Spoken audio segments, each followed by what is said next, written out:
नमस्कार दर्शकों, आप देख रहे हैं अभी न्यूज़। और जैसा कि आप जानते हैं कि आज जो चुनाव प्रचार है उसका अंतिम दिवस है। आज शाम को 4 बजे के बाद में जो प्रचार हैं वो थम जाएंगे। ऐसे में कांग्रेस पार्टी की ओर से क्या कुछ तैयारी की गई हैं इस चुनाव के लिए, बताने के लिए मेरे साथ मौजूद हैं कांग्रेस के वरिष्ठ नेता और मथुरा के सबसे प्रमुख उद्योगपति महेश पाठक, जिनसे हम बात करेंगे कि इन निकाय चुनावों के लिए क्या कुछ तैयारी की गई थी कांग्रेस की तरफ से। क्योंकि एक बार कांग्रेस में दो फाड़ नजर आ रहे थे, लेकिन आज क्या स्थितियाँ आ चुकी हैं। नहीं, देखो, जहाँ तक निकाय चुनाव की बात है, आपने देखा कि कांग्रेस ने जो प्रत्याशी बनाया था वो राजकुमार रावत को बनाया था। काफ़ी चर्चा इस पर हो चुकी। बड़े अनधिकृत तरीके से, गलत तरीके से श्याम सुंदर उपाध्याय ने बीजेपी के साथ मिलके एक चाल चली और उसमें वो सक्सेस भी हुआ कि वो हाथ का पंजा उसको आवंटित हो गया और जो कांग्रेस का अधिकृत प्रत्याशी था राजकुमार रावत, उसको जीत मिली। अभी जनता भी भली भांति ये समझ चुकी है कि इन्होंने जो पंजा ले लिया वो बड़े ही एक दूसरे तरीके से अधिग्रहण कर लिया, जिसमें हम चुनाव के बाद इस निर्णय के ऊपर फिर से हाई कोर्ट जरूर जाएंगे। परंतु अभी आप देख रहे हैं कि रालोदा ने भी कांग्रेस को समर्थन दिया है, सपा ने भी राजकुमार रावत को समर्थन दिया है, हमारी नेता प्रियंका गांधी ने भी पत्र लिखा और बीच में आपने देखा सलमान खुर्शीद भी आए, आज हुड्डा भी आए हैं जो जनसंपर्क करेंगे। तो नेता इधर ही आ रहे हैं और हमने काफ़ी पत्र भी दिए थे एडीएम के यहाँ कि इनको पार्टी से निकाल दिया है। आज सबसे अहम मुद्दा ये है कि राजकुमार रावत ही टक्कर देंगे भाजपा को।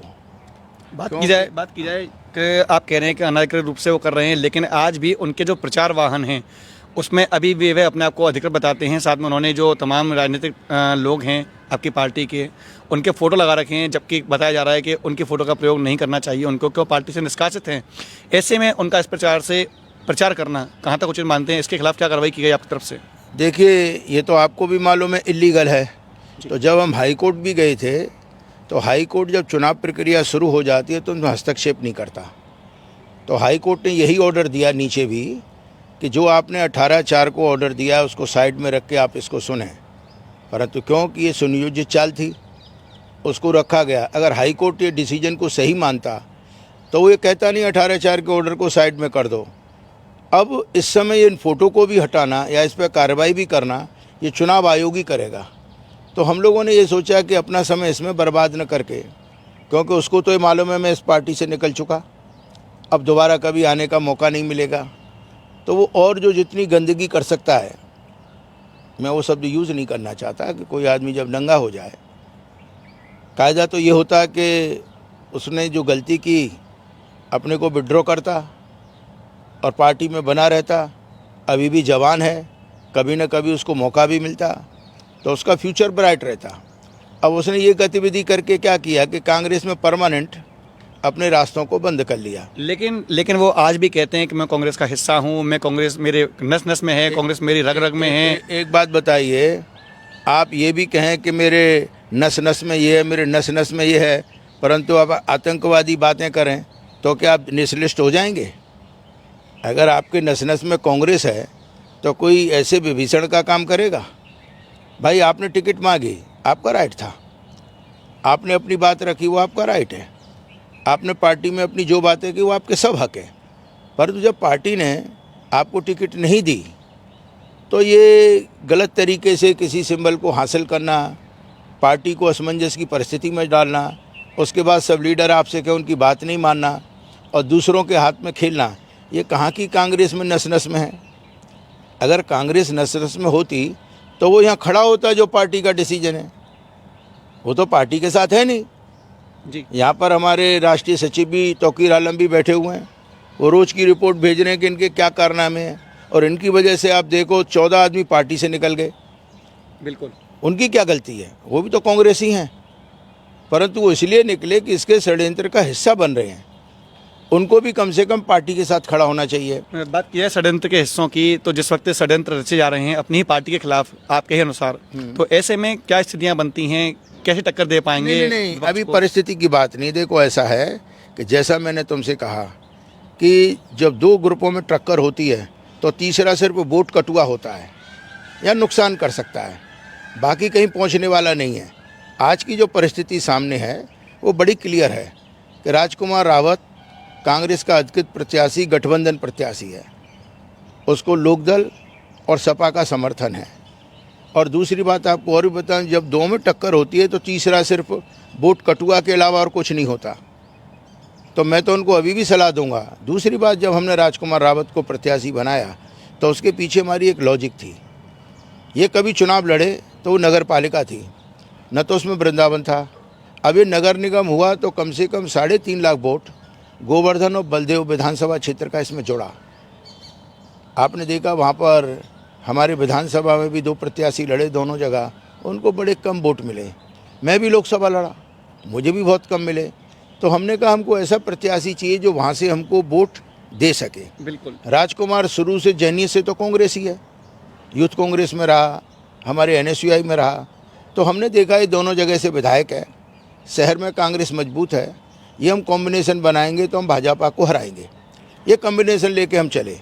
अभी इसने क्या किया, उसमें अपना जो भी रोल अदा किया, मैं कोई शब्द यूज़ नहीं करना चाहता किसी के बारे में, परंतु आज मैं पब्लिक से एक ही बात कहूँगा कि देखिए राजकुमार रावत गठबंधन प्रत्याशी है, कांग्रेस का अधिकृत प्रत्याशी है। कांग्रेस ने उसको टिकट दी, लोकदल समाजवादी पार्टी ने उसको सपोर्ट किया, भीम आर्मी भी उसको सपोर्ट करेगी, उनका भी पत्र आने वाला है। तो आज ये मजबूत प्रत्याशी सामने खड़ा है। जो टक्कर है वो भाजपा में और कांग्रेस अधिकृत प्रत्याशी राजकुमार रावत में है, जो गठबंधन प्रत्याशी है। मेरी जनता से ये अपील होगी कि आप अपने वोट को बर्बाद न करें, जो भी कांग्रेसी हैं। देखिए, बात की जाए बिट्टू की, तो श्यामसुंदर उपाध्याय को गद्दार कहा गया, नक्कार कहा गया और विभीषण कहा गया। तो ऐसे में जो अन्य पार्टी के लोग हैं वो कहते हैं यदि आप विभीषण कहते हैं तो आपकी सोने की लंका कहाँ पर है और आपका रावण कौन है? देखिए, सोने की लंका तो हमारी मथुरा जनपद है ना पूरी, जो हमको वोट देगी। और रावण तो किसी के बारे में मैं समझता हूँ कि अनुचित भाषा का उपयोग उचित नहीं लगता। मैं तो ये मान के चलता हूँ जनता इस पूरे कृत्य को देख रही है। हम लोगों ने जो पैम्पलेट भी बांटे उसमें भी आपने देखा, जितनी भी चिट्ठियाँ आई वो सब लगाई। ऐसा कभी होता है, आपने सुना है कि मेरी पार्टी ये कहे कि ये अधिकृत प्रत्याशी नहीं है और शासन ये कहे ये प्रत्याशी है? भाई ये तो मेरा डिसीजन होना चाहिए कि तुम मेरी पार्टी में हो कि नहीं हो। भाई तुम थोड़ी डिसाइड करोगे। हम आपको पत्र दे रहे हैं, सब दे रहे हैं, हाईकमान दे रहा है और फिर भी शासन कह रहा है नहीं। भाई who are you to decide कि कांग्रेसी कौन है कौन नहीं है? पार्टी डिसाइड करेगी। आपके हाथ में था सिंबल हमसे छीनना, आपने वो तकनीकी चला दी। किस दबाव में चलाई ये बाद में मालूम पड़ेगा। तो दुनिया इस बात को जान रही है। अब ऐसे होते हैं घरों में कोई कोई कि अपने घर को डैमेज करते हैं। तो मेरी तो जनता से एक बड़ी सिंपल अपील है कि आज राजकुमार रावत और भाजपा में टक्कर है। मेरी सभी कांग्रेसियों से मेरा ये रिक्वेस्ट है, मेरा अनुरोध है कि जो हुआ सो हुआ, आप अपने मेन स्ट्रीम में आएँ।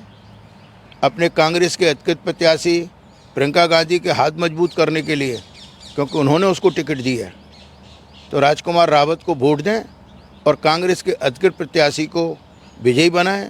अंत भला तो सब भला। अब एक दिन बचा है, जो हो गया सो हो गया। अगर हमारी पार्टी जीती है तो उसमें हम ही नहीं, कांग्रेसी भी मजबूत होते हैं। जी, बात की जाए कल की बरसात की, तो कल की बरसात के बाद में सोशल मीडिया पर इस समय मैसेज वायरल हो रहे हैं कि बारिश हो चुकी है, कीचड़ हो चुकी है और कमल को खिलने के लिए कीचड़ की आवश्यकता थी। ऐसे में आपका क्या कहना है? देखिए, अब डायलॉग तो मैं भी कुछ दे दूं, कीचड़ में कमल खिलेगा कि कमल में कीचड़ खुलेगा, उस पर तो मैं कोई कमेंट करना नहीं चाहता। ये तो जनता के हाथ में है। जनता जिसको अपना प्रेम देगी, वोट देगी, वो जीतेगा। वो तो अब मैं ये कह दूं बरसात हो गई तो ये शगुन हो गया, अब धूप खिल गई तो ये हो गया, वो एक किदवंती और एग्जाम्पल हैं। मेरा तो पब्लिक से एक ही कहना है कि आपने 5 साल का कार्यकाल देखा, इन्होंने क्या डेवलपमेंट किया। अनाप शनाप टैक्स बढ़ा दिए, पानी का बिल देखो 10 गुना करने जा रहे हैं। आवारा पशुओं की उन्होंने कोई व्यवस्था नहीं की। बंदर जस के तस हैं। आपकी गाय दिन में पकड़ते हैं, 2000 रुपये आपसे चार्ज करते हैं। जनता दुखी है। आपने देखा थोड़ी बरसात पड़ी, सब जगह पानी भर गया। नाले नाले हो गए। आदमी ये पूछ रही तुमने काम क्या किया। अच्छा, एक काम न करके सिर्फ कमल खिल गया, ये खिल गया, इस पे चलते हैं। अगर आपने जो एजेंडा बनाया और वो काम आपने किए, वो आप गिनाओ ना पब्लिक को। और अगर पब्लिक को लगेगी कि आपने जो काम किए हैं वो अच्छे हैं तो आपको वोट देगी, नहीं तो हम कहते हैं आप हमको मौका दो। जैसे आप मौके की बात करते हैं कि हमें मौका दीजिए, आपके घोषणा पत्र में प्रमुख दावे क्या हैं? प्रमुख दावे आपको बताया ना कि हमने कहा पहली कैबिनेट मीटिंग अगर होगी तो सबसे पहले जो पानी का है वो माफ़, नो चार्ज। हमने कहा हाउस टैक्स है वो हाफ। सबसे मुद्दा हमारा यमुना जी का है। मैं आपके चैनल से गारंटी देता हूँ, अगर हमारी सरकार इसमें आई, मतलब मेयर कांग्रेस का बना, जो अधिकृत प्रत्याशी है राजकुमार रावत, तो जो यमुना जी की समस्या चल रही है हमारी टॉप प्रायोरिटी पे होगा कि सब नाले टेप हो जाएं, सब घाटों का सौंदर्यीकरण हो। मथुरा कृष्ण की नगरी लगनी चाहिए। आज हम तुम देखते हैं जब होली गेट में घुसते हैं तभी गंदगी की गाड़ियाँ आती हैं। आज आप देखते हैं मैं गली गलियों में घूम रहा हूँ, वो कहते हैं कचरा जला देते हैं यहाँ पे, उससे आँखों में बड़ा धुआं भरता है। तो ये हमारे प्रमुख मुद्दे रहेंगे जो हमारे घोषणा पत्र में है और हमारी पार्टी ने भी दिया है।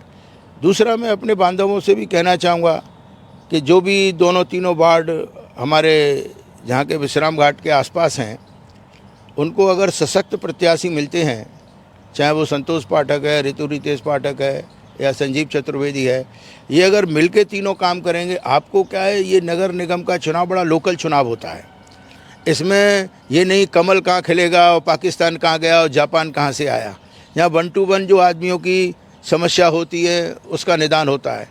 अगर आप सशक्त पार्षद भी अपना चुनेंगे तो कम से कम वो आपके डे टू डे में काम आएगा, जो खड़ा होकर आपका मजबूती से काम कर सके।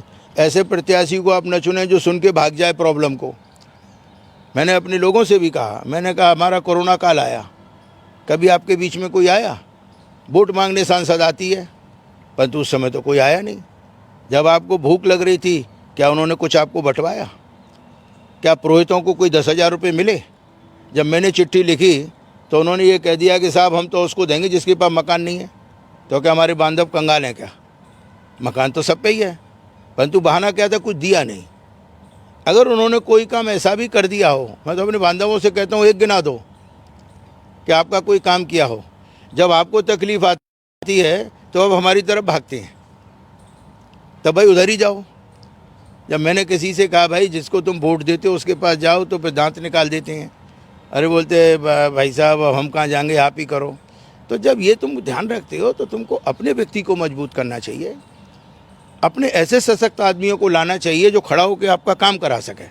वो मेरा हो या कोई भी हो, मैं तो कोई भेदभाव मानता नहीं, परंतु चुनते वक्त लोगों को सोचना चाहिए कि आपके साथ 24 आवर्स जब आप पे कोई तकलीफ आती है, कोई बात होती है, तो कौन आपके साथ खड़ा है।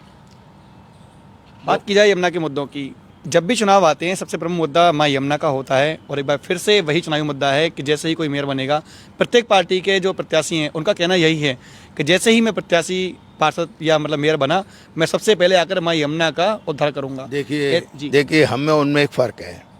हम यमुना पुत्र हैं, हमारा भावना से लगाव है। आपने देखा सरकार नहीं होती है तो इतना फंड देना, करना, परमिशन लेना एक दिक्कत की बात होती है। यही भावना तो थी कि तुमने देखा मेरा लड़का यमुनोत्री से पैदल चल के आया। आज का यंग जनरेशन तो चाहेगा कि मैं डिस्को जाऊं, घूमूं फिरूं। उसकी वो पीड़ा थी, क्यों थी? क्योंकि वो यमुना पुत्र है। तो आपने देखा वो 700 किलोमीटर चल के आया। उसने और भी योजनाएं बनाई, परंतु हर चीज़ में एक शासन प्रशासन की आवश्यकता होती है। तो हमारी कथनी करनी में फ़र्क नहीं है। हम हाई कोर्ट भी गए, सुप्रीम कोर्ट भी गए, सब किया। तो मैं समझता हूँ अगर नगर निगम में राजकुमार रावत बनता है तो जो रंजीत के भी सपने हैं वो भी उनके कोऑर्डिनेशन करके मैं समझता हूँ यमुना शुद्धिकरण में एक बहुत बड़ा कदम होगा। देखिए सभी प्रत्याशियों के अपने अपने अनुमान है कि हम इतने वोटों से जीत रहे हैं। ऐसे में बात की है कांग्रेस पार्टी के प्रत्याशी राजकुमार रावत की, तो आपको क्या लगता है लगभग कितने वोटों से जीतने की संभावना है? देखिए मैं संभावनाओं विश्वास नहीं करता। हमारा मानना ये रहता है कि हमें अपना कर्म करना चाहिए, अपनी बात जनता में पहुँचानी चाहिए, और ये जनता निर्णायक होती है। वो जिसको अपनी प्यार और आशीर्वाद देगी वो जीतेगा। क्योंकि आप एग्ज़ाम देते हैं, आप अपना बेस्ट करते हैं, उसके बाद रिजल्ट आता है। तो हम तो भोले बाबा से एक ही बात कहेंगे कि भाई हम लोगों ने प्रयास किया, कुछ लोगों ने हमको थोड़ी तकलीफ़ भी दी, परंतु मैं समझता हूँ कि अगर यमुना जी की कृपा होगी तो सबका आशीर्वाद मिलेगा और राजकुमार रावत विजयी होगा तो फिर हमारी जिम्मेदारी और भी बढ़ती है कि जो हमने कमिट किया है पब्लिक से तो उस वादे को हम निभाएं, उसको अच्छा करें। मथुरा एक कृष्ण की नगरी है, उसको और खूबसूरत बनाएं, थोड़ी गंदगी से मुक्ति दिलाएं और आदमियों की जो जनरल समस्या मैंने आपको बताई उसमें जो बन सके वो प्रयास करेंगे कि वो कार्य पूर्ण हो और जनता फिर हमको लगातार बार बार आशीर्वाद देती रहे। इसी के साथ मैं आपको धन्यवाद करता हूँ। जय जमुना मैया, जय गिरिराज, जय भोलेनाथ। धन्यवाद। तो दर्शकों देखा किस प्रकार से हमारे साथ मौजूद थे अभी कांग्रेस पार्टी के सबसे वरिष्ठ नेता महेश पाठक, जिन्होंने बताया कि इस वक्त जो तैयारियां की गई हैं वो एक जो दूरगामी दृष्टि है उसको रखते हुए की गई है, क्योंकि ये नगर निगम का चुनाव जो उन्होंने बताया कि ये केवल नगर पालिका का चुनाव नहीं था, इसी को देखते हुए उन्होंने नगर निगम की तैयारी की गई थी और लगभग गोवर्धन और बलदेव क्षेत्र से जो गांव जुड़े हुए थे उन सभी गांवों को एक साथ करके एक ऐसे मजबूत प्रत्याशी को उन्होंने मैदान में उतारा जिसके बारे में उन्होंने अभी बताया।